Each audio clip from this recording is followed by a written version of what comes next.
Okay, situation. Beam ABC is supported by spandrel beams at the exterior edges and by a column at B. So, ito daw ang beam na to. Ito daw ay spandrel beam.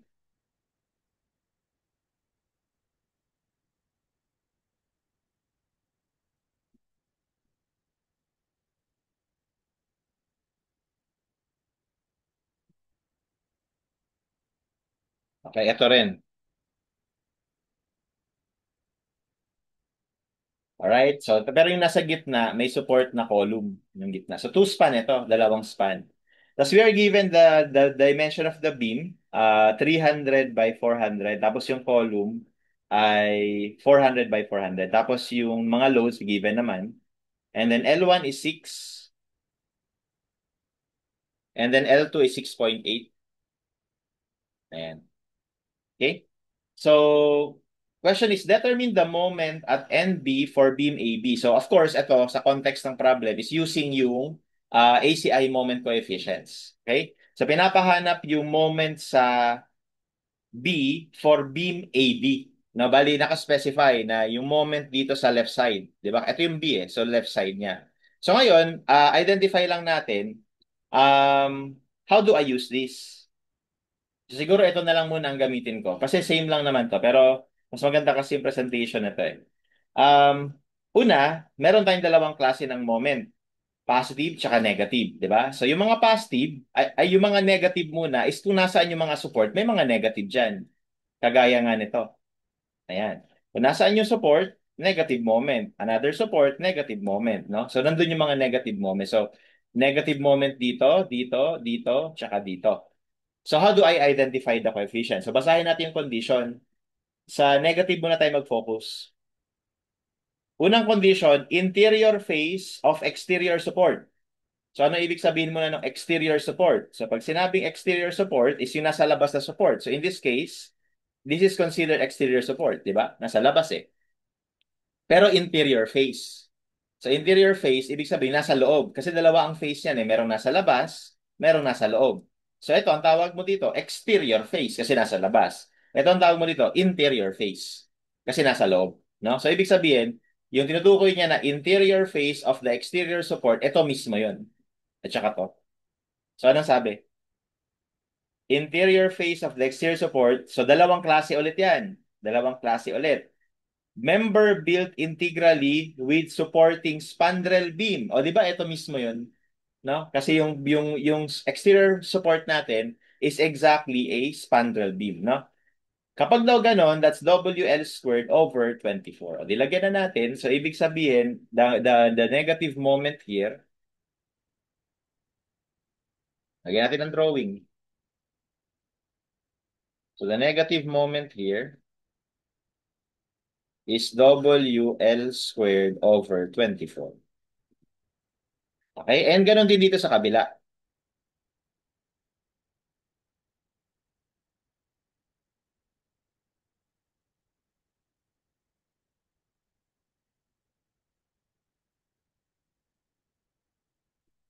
Ayan. So ito rin ay WL squared over 24. Okay?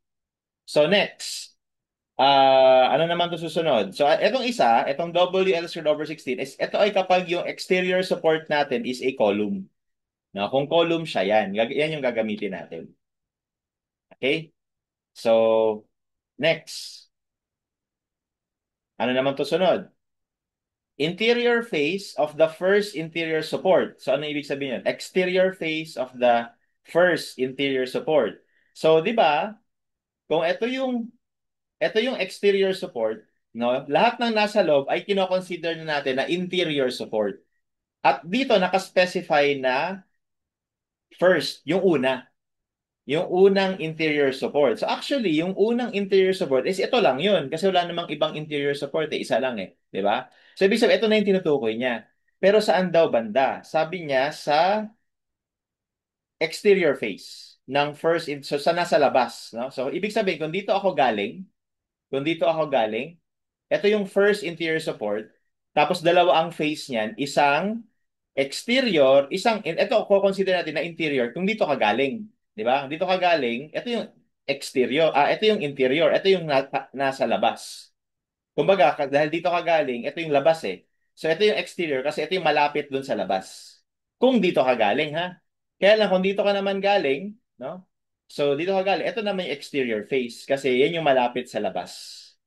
Okay, and by the way, I think same lang naman yun na etong side na to is the exterior face of the first interior support kung dito tayo galing.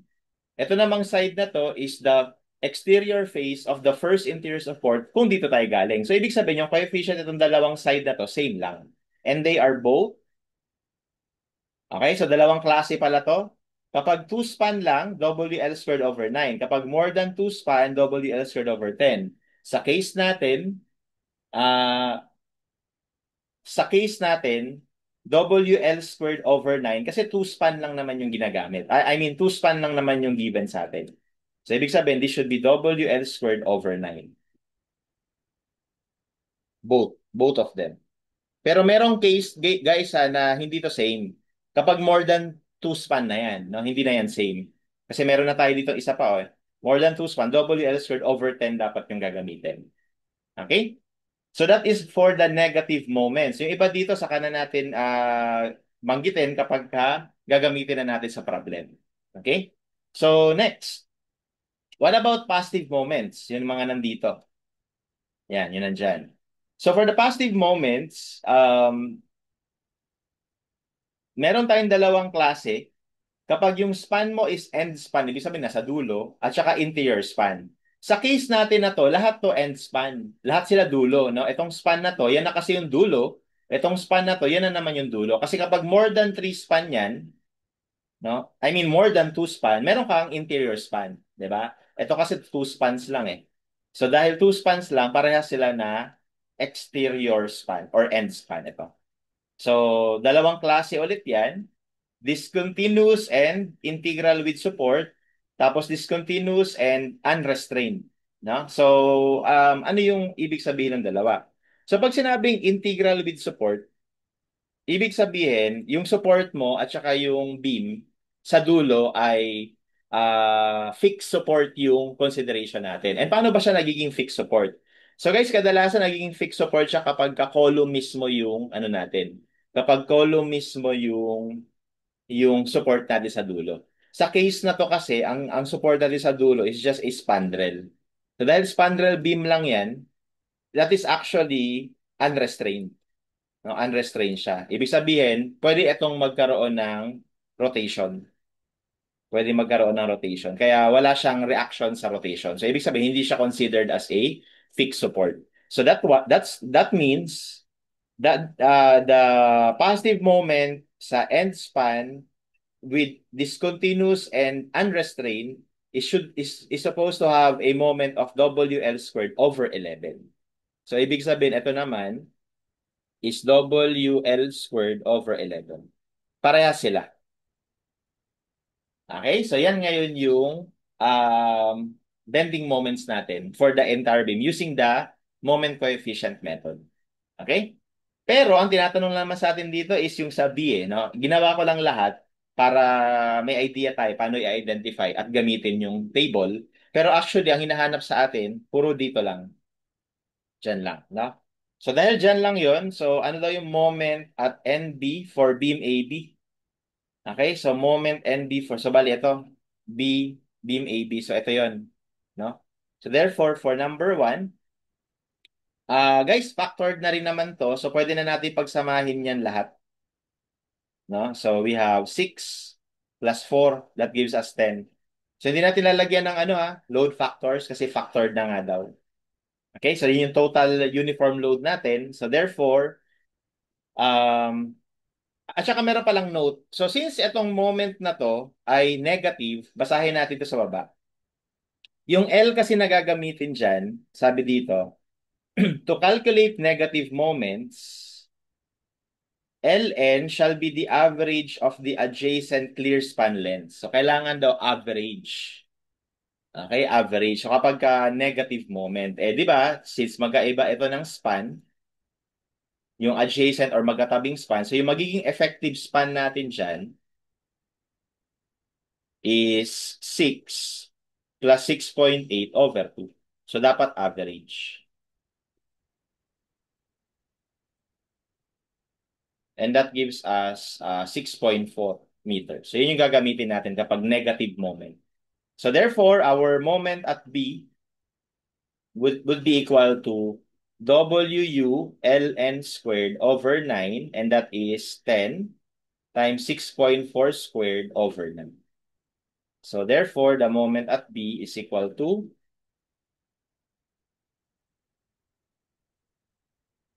okay, so 45.51 kilonewton meter. And that will be our answer.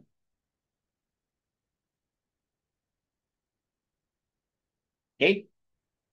Next, find the shear force. So sa shear force naman, iba yung ano natin, ito. Dito tayo titingin. So ang shear daw at the first interior support, at the face of the first interior support is 1.15 over 2 WL.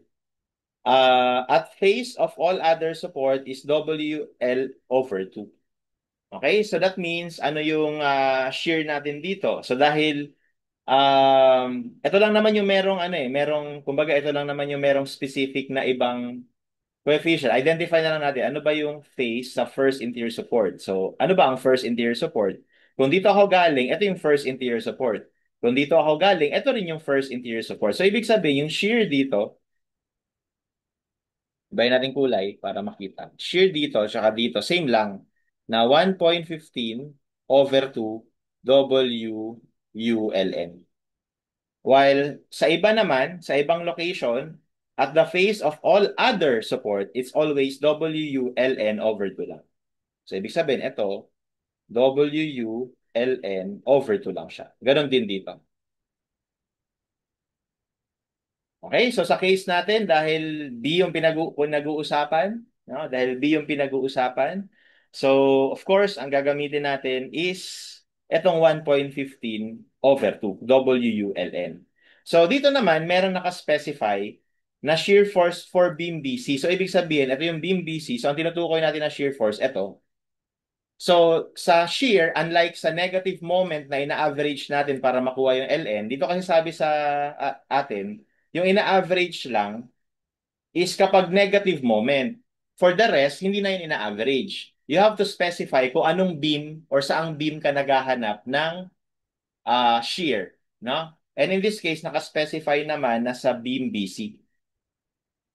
So, ibig sabihin, ito yung consider natin na L. Kasi nasa beam, yan yung beam BC eh. Di ba? Okay, so for number 2, our shear in beam B, point B for beam BC is going to be 1.15 over 2 times WU, tapos yung LN na gagamitin, 6.8. And that's gonna give us the shear at B for beam BC or for the span BC. So it's 1.15 over 2 times 10 times 6.8. And that gives us 39.1 kilonewton.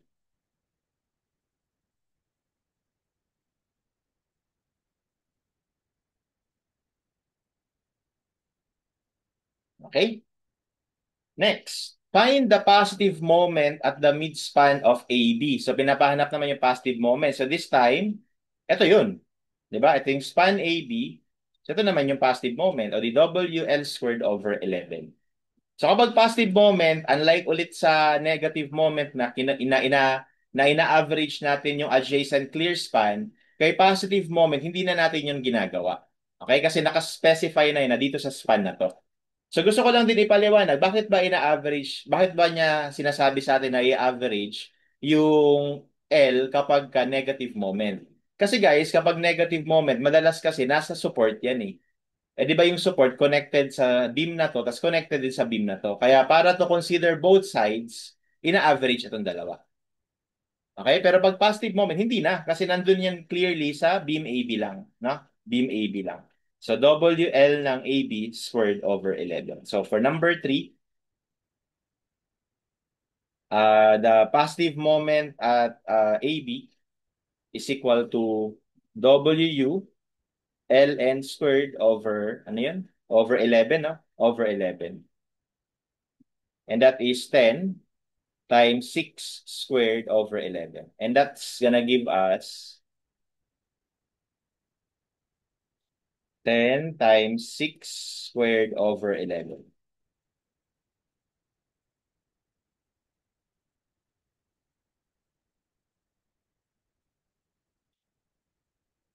Okay, that gives us 32.72 or 73. Ayan.